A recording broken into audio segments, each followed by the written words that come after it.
Los Angeles, 1967.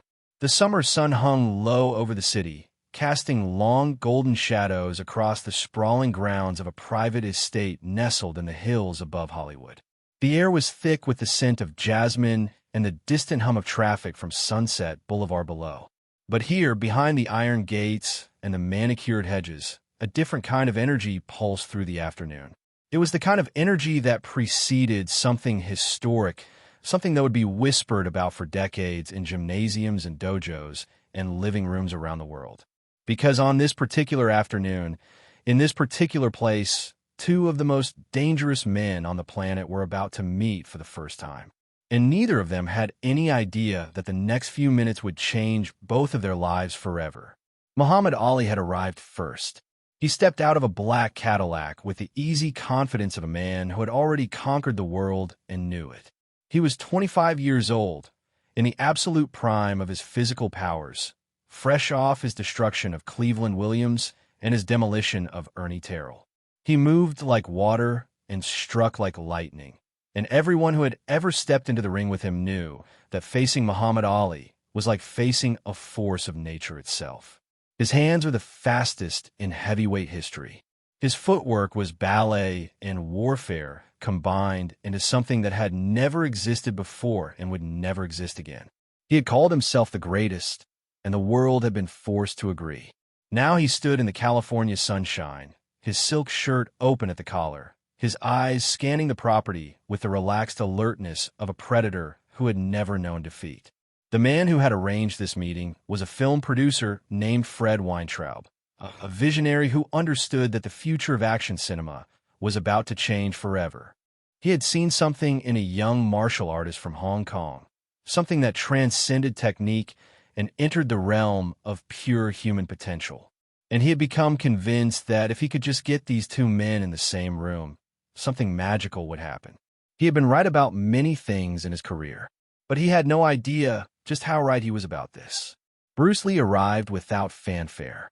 He drove himself, a simple sedan pulling up the circular driveway and parking beside Ali's Cadillac like a mongoose settling in beside a cobra.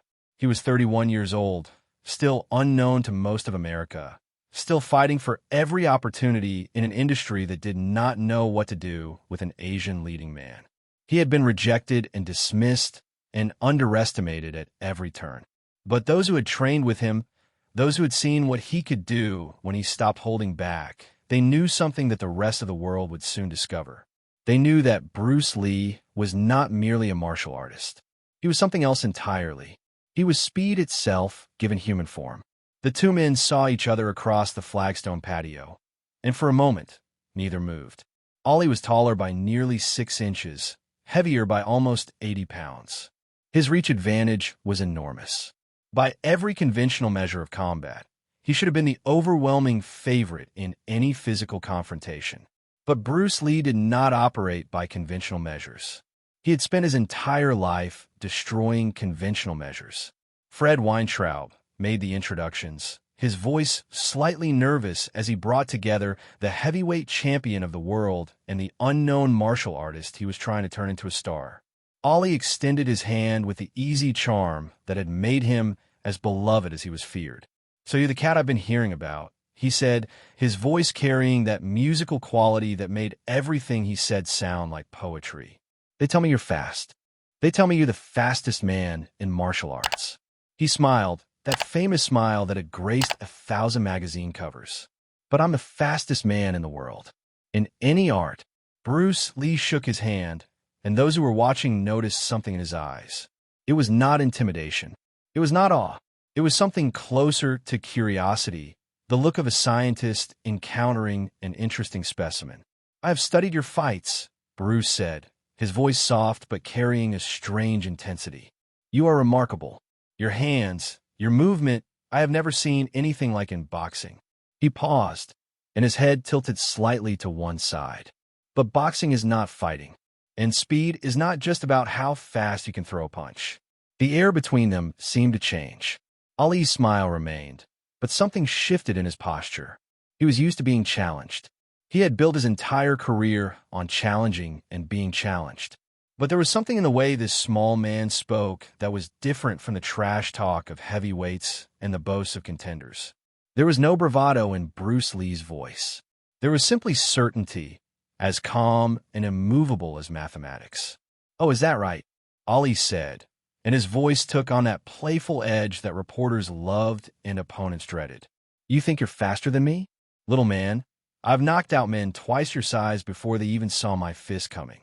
I'm so fast I could turn off the light switch and be in bed before the room gets dark." The small crowd that had gathered, perhaps a dozen people including Weintraub and some of his associates, laughed appreciatively. Ali was performing now, doing what he did best. He began to dance, his feet moving in that signature shuffle, his hands flicking out in lightning jabs that cut the air with audible snaps. He was putting on a show, demonstrating the speed that had made him a legend, the speed that no heavyweight before or since had ever matched. Bruce Lee watched. He did not move.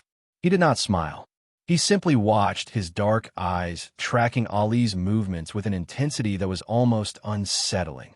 And when Ali finished his demonstration and stood grinning, his arms spread wide as if accepting applause, Bruce spoke again. "That is very impressive," he said. "You are exactly as fast as I calculated. Perhaps even slightly faster." He took a step forward, and something in his movement made everyone watching suddenly pay closer attention. It was subtle, the way he moved. It was like watching smoke become solid for just an instant. "But I wonder, would you be willing to try an experiment?" Ali's eyes narrowed slightly, but his smile never wavered. "An experiment? What kind of experiment?" "A simple one," Bruce said. "I will stand in front of you. You will try to touch me. Not punch me, just touch me. Anywhere, any way you want. And I will try to stop you." He paused, and that strange half-smile crossed his face. "I will give you 6 seconds." The crowd went silent. Fred Weintraub looked like he might be having a heart attack. This was not what he had planned. This was not a controlled demonstration or a friendly exhibition. This was a direct challenge to the heavyweight champion of the world, a man who had destroyed professional fighters with single punches, a man whose hands were legally registered as lethal weapons in some jurisdictions. But Ali, to his eternal credit, did not become angry. Something flickered in his eyes, recognition of something kindred. He had spent his whole life being underestimated, being told that he talked too much and could not back it up, being told that his style was wrong and his confidence was arrogance. And now he was looking at another man who had clearly heard all the same things. 6 seconds, Ali said slowly. "Little man, I could touch you 20 times in 6 seconds. I could write my name on your forehead in 6 seconds. Then prove it," Bruce Lee said simply. Years later, those who were present would struggle to describe exactly what happened next. They would use words like blur and impossible and unreal. They would compare it to magic tricks and optical illusions and things that could not possibly have happened, but somehow did. They would tell the story in bars and at parties and to their grandchildren, and every single one of them would feel slightly frustrated because they knew that no words could capture what they had seen. Ali said himself, his famous jab, the fastest and most accurate in boxing history, cocked like a loaded weapon. His eyes locked on a Bruce Lee with a focus that had picked apart the defenses of every man who had ever faced him. For just a moment, the two men stood motionless, separated by perhaps 4 feet of empty space. The afternoon sun cast sharp shadows beneath them. A bird sang somewhere in the distance. And then Ali moved.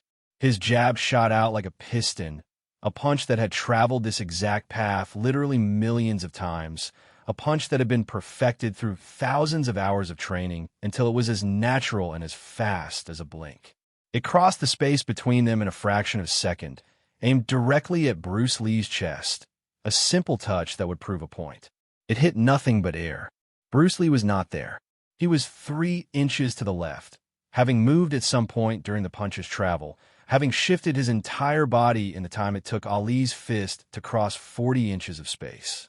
And before Ali could reset, before he could even process what had happened, something touched his chest. Not hard, just a light tap like a falling leaf. He looked down to see Bruce Lee's index finger resting against his sternum. 1 second, Bruce said quietly. Ali's eyes widened. He threw another jab, faster this time, committing more of his body to the motion. Again, his fist found nothing. Again, Bruce Lee had simply relocated, had somehow existed in one place and then existed in another place without seeming to traverse the distance between them. And again, that single finger tapped Ali's chest. 2 seconds. Now Ali was not smiling. Now his competitive fire was fully ignited. The same fire that had carried him through 15 rounds with Sonny Liston. The same fire that had made him stand and trade blows with the hardest punchers in the world. He threw a combination left jab, right cross, left hook, 3 punches that came out so fast they seemed to blur together into a single continuous motion. 3 punches that had knocked out 40 professional fighters. 3 punches that were technically perfect and devastatingly fast. 3 punches that touched nothing but the California air. Bruce Lee moved like something from a dream. He did not seem to dodge or slip or weave in any conventional sense. He simply was not where the punches were, as if he existed in a slightly different version of reality where Ali's fists passed through empty space. And each time Ali's combinations ended, that finger would tap against his chest, gentle as a whisper. 3 seconds. For seconds, the crowd was absolutely silent now. No one dared to breathe. They were witnessing something that their minds were struggling to process, something that violated everything they thought they knew about human physical capability. Muhammad Ali, the fastest heavyweight who had ever lived, could not touch a man who was standing directly in front of him. Ali stopped. His chest was heaving slightly, not from exertion, but from something else. He was a man who had faced death in the ring, who had stared down opponents who wanted to kill him, who had never backed down from any challenge. But this was different. This was not a fight he was losing. It was a demonstration of something beyond his understanding. "Ow," he breathed. "How are you doing that?" Bruce Lee smiled, and for the first time, there was warmth in it. "You are faster than me," he said, and the admission seemed to surprise everyone listening. "Your hands move faster than mine. Your jab is quicker than any punch I can throw. But you are fast in one dimension. You are fast forward." He tapped his own temple. "I am fast in all dimensions. I do not need to be faster than your punch. I only need to be faster than your decision to throw it. I see the thought before it becomes action. I see the action before it becomes motion. By the time your fist begins to move, I have already finished moving." Ali stared at him for a long moment. And then something extraordinary happened. The heavyweight champion of the world, the man who had declared himself the greatest and dared anyone to prove otherwise, began to laugh. It was not a mocking laugh or a defensive laugh. It was the pure, delighted laugh of a man who had just witnessed something wonderful. "Man," Ali said, shaking his head slowly, "you are something else. You are really something else. If this story is moving you, if you're feeling the electricity that filled that California afternoon, then take a moment to like this video and subscribe to this channel. Because we're just getting started, and the best is yet to come." The 2 men spent the next 3 hours together. They sat by the pool and talked about fighting, about fame, about the burden of being underestimated and the greater burden of being expected to be superhuman. They discovered that despite coming from completely different worlds, they had traveled remarkably similar paths. Both had been told they did not belong. Both had been forced to create their own styles because the established methods did not fit who they were. Both had transformed themselves into something new, something that had never existed before.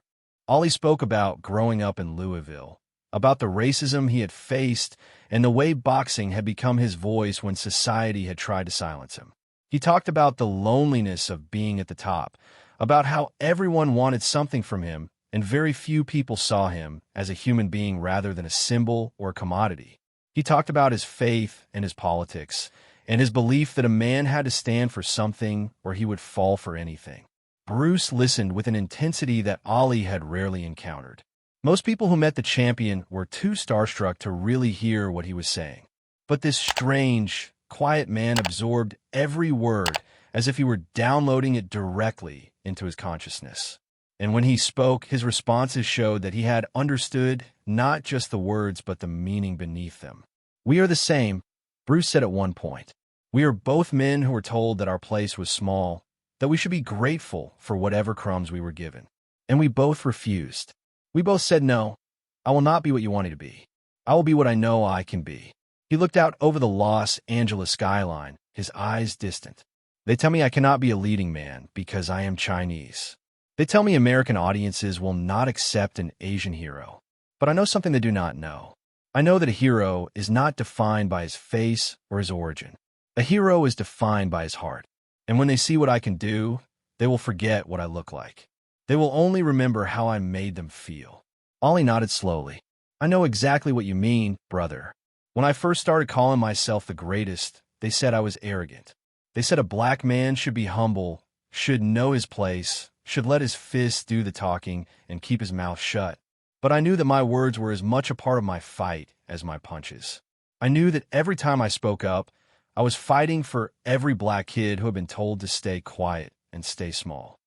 The sun was setting now, painting the sky in shades of orange and purple. The two men had moved from the patio to a small training area that Weintraub had set up on the property. Ollie had asked Bruce to show him more, to explain how he moved the way he did, to teach him something that he could take back to his own training. Bruce obliged. He demonstrated his famous 1-inch punch, striking a pad that Ollie held and generating enough force to stagger the heavyweight champion backwards. He showed his technique for intercepting attacks, explaining his philosophy that the best defense was to stop an attack before it fully began. He moved through forms and drills, his body flowing like water and striking like lightning, and Ollie watched with the appreciation of one master recognizing another. You know what I think? Ollie said finally. I think you and me, we're going to change the world. Different ways, same mission. I'm going to show them what a black man can be when he refuses to be limited. And you're going to show them what an Asian man can be. And between us, we're going to smash every box they try to put us in. Bruce smiled and reached out to clasp Ollie's hand. I believe you are right. And I believe that when we are old men, we will look back on this day and know that something important happened here. Something that mattered. Neither of them could know that this meeting would become legendary, passed down through generations of martial artists and boxing fans alike. Neither of them could know that the stories told about this day would grow and change and take on a life of their own.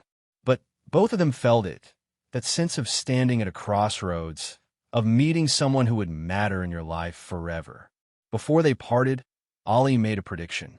You're going to be a star, he said. I don't know when and I don't know how, but I've been in this business long enough to know star power when I see it. And brother, you've got it.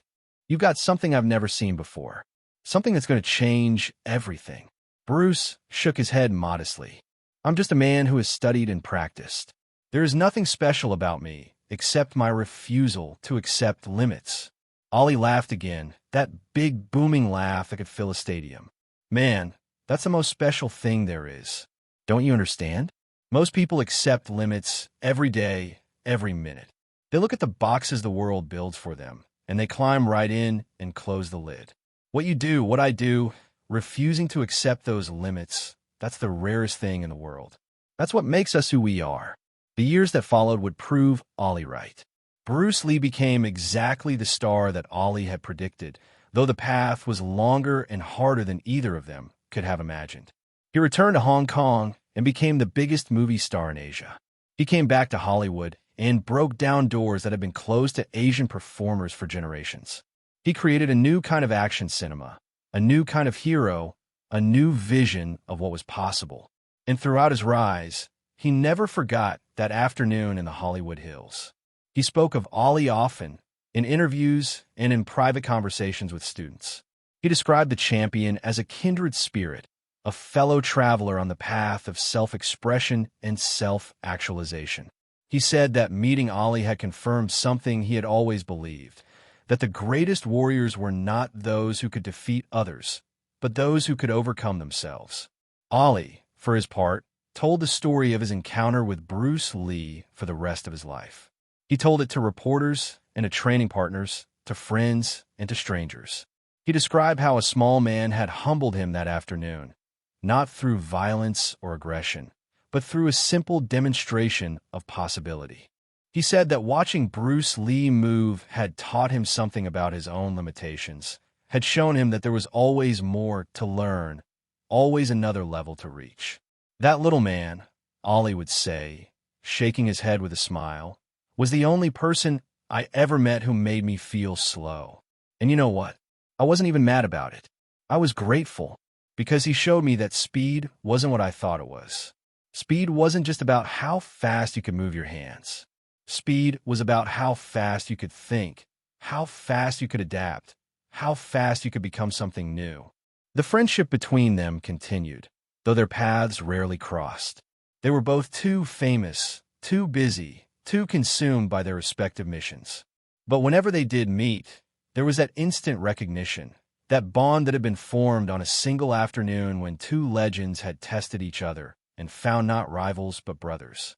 When Bruce Lee died in 1973, at the impossibly young age of 32, Ollie was one of the first to speak publicly about the loss. His voice broke as he described his friend, his fellow warrior, the man who had shown him what true speed really meant. "The world lost something today that it will never get back," Ollie said. "There will be other fighters and other martial artists, but there will never be another Bruce Lee. He was one of a kind. He was lightning in human form." Years later, when Ali's own health began to fail, when the Parkinson's disease that would eventually silence his golden voice began to take hold, he kept a photograph in his study. It was a picture from that afternoon in 1967, showing the two of them standing side by side, the towering champion and the compact martial artist, both of them smiling at the camera with the easy confidence of men who knew exactly who they were. Visitors who asked about the photograph would receive the full story, every detail Ollie could remember. The challenge, the 6 seconds, the impossible speed, the hours of conversation that followed. He told the story the same way every time, with the same wonder in his voice, the same disbelief at what he had witnessed. And he always ended the same way. "People ask me who was the greatest fighter I ever faced," Ollie would say, "and they expect me to name one of the heavyweights, Frazier or Foreman or one of the others. But the truth is, the most impressive fighter I ever met was a man I never actually fought. Because I couldn't. Because he showed me that day that if we had ever really fought, not a boxing match, but a real fight, I wouldn't have been able to touch him." And that's not easy for Muhammad Ali to admit. But it's the truth. The story of that afternoon has taken on a life of its own in the decades since. It has been told and retold, embellished and analyzed, debated and celebrated. Some details have been added that may not have happened. Other details have been lost to time. But the core of the story remains. Two men, each the greatest in his own field, meeting and recognizing in each other something rare and precious. In Hong Kong, at the Bruce Lee Museum, there is an exhibit dedicated to this encounter. It includes photographs and written accounts, video interviews with witnesses who have since passed on, and a recreation of the training area where the two legends first faced each other. Visitors from around the world come to see it, to stand in the space where impossible speed was demonstrated, where the limits of human capability were redefined. In Louisville, at the Muhammad Ali Center, a similar tribute exists. The photograph of the two men together hangs in a place of honor, and guides tell the story to every tour group that passes through. They speak of how the champion met his match that day, not in combat, but in spirit. How two men from opposite sides of the world discovered they were fighting the same fight. But perhaps the most meaningful legacy of that meeting lives on in the countless martial artists and boxers who have trained in the years since, who have heard the story and been inspired by it. In dojos and gymnasiums around the world, instructors tell their students about the day when Bruce Lee challenged Muhammad Ali to touch him in 6 seconds, and Ali could not do it. They use it as a lesson about the nature of speed, about the importance of anticipation, about the difference between physical quickness and mental readiness. Speed is not about your muscles, they tell their students, echoing words that Bruce Lee spoke that afternoon. Speed is about your mind. The body can only move as fast as the mind allows it to. Free your mind, and the body will follow. And in weight rooms and boxing gyms, trainers tell a different version of the same lesson. Ali was the fastest heavyweight who ever lived, they say, and there was a man who made him look slow. Not because that man was faster in any measurable way, but because he understood something about movement that Ali hadn't learned.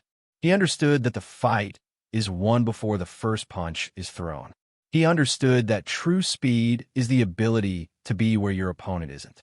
If you have come this far with me, if you have felt the weight of this moment and the legacy it created, then please take a second to like this video and subscribe to the channel.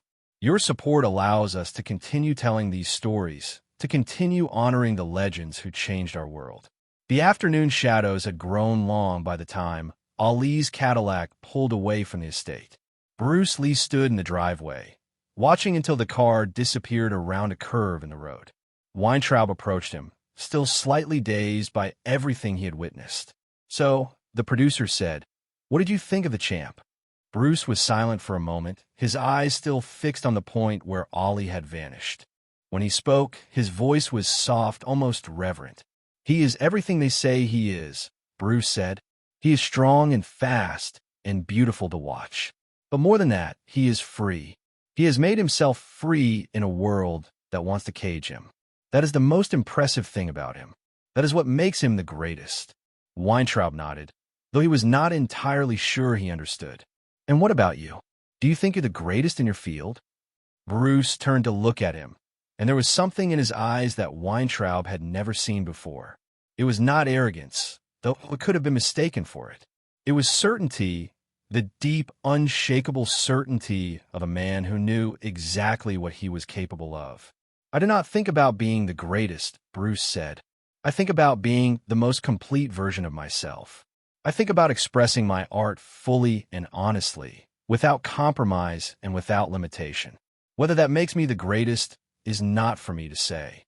That is for others to judge." He smiled slightly. "But I will tell you this. What I showed the champion today, that was perhaps 20% of what I can do. I was holding back because this was a friendly demonstration, not a fight. If it had been a real fight with real stakes, I would have shown him things that would have changed his understanding of what the human body can do." Weintraub stared at him for a long moment. He had spent his entire career around exceptional people, stars and athletes and artists of every kind. He thought he had seen everything, thought he understood the upper limits of human talent. But standing in the fading light of that California afternoon, looking at this quiet, compact man who moved like nothing he had ever seen, Fred Weintraub realized he had been wrong. There was another level. There was always another level. And Bruce Lee lived there. In the years to come, when Enter the Dragon became a worldwide phenomenon, when Bruce Lee achieved the superstardom that Ali had predicted, Weintraub would think back to this afternoon often. He would remember the impossible speed, the almost supernatural anticipation, the way Bruce had made the fastest man in boxing look like he was moving underwater. And he would understand that he had been present at a turning point in history, a moment when two paths crossed and the world was never quite the same. The final scene of this story is not a dramatic confrontation or a triumphant victory. It is quieter than that, more intimate. It takes place many years later, long after Bruce Lee had passed, in a small room in Muhammad Ali's home. The champion, now elderly and slowed by disease, sits in a comfortable chair by the window. The afternoon light falls across his face, still handsome despite the years, still carrying traces of the beauty that had once captivated the world. On the table beside him is that photograph from 1967. Two young men, one tall and one short, one a boxer and one a martial artist, standing together in the California sunshine. They are both smiling, and if you look closely, you can see something in their eyes. Recognition, respect, the understanding that passes between warriors who have tested each other and found something worthy. Ali picks up the photograph, his hands trembling slightly. He looks at it for a long moment, and something like a smile crosses his face. The room is silent except for the ticking of a clock and the distant sound of birds outside the window. 6 seconds, Ali whispers to himself, shaking his head slowly. Couldn't touch him in 6 seconds.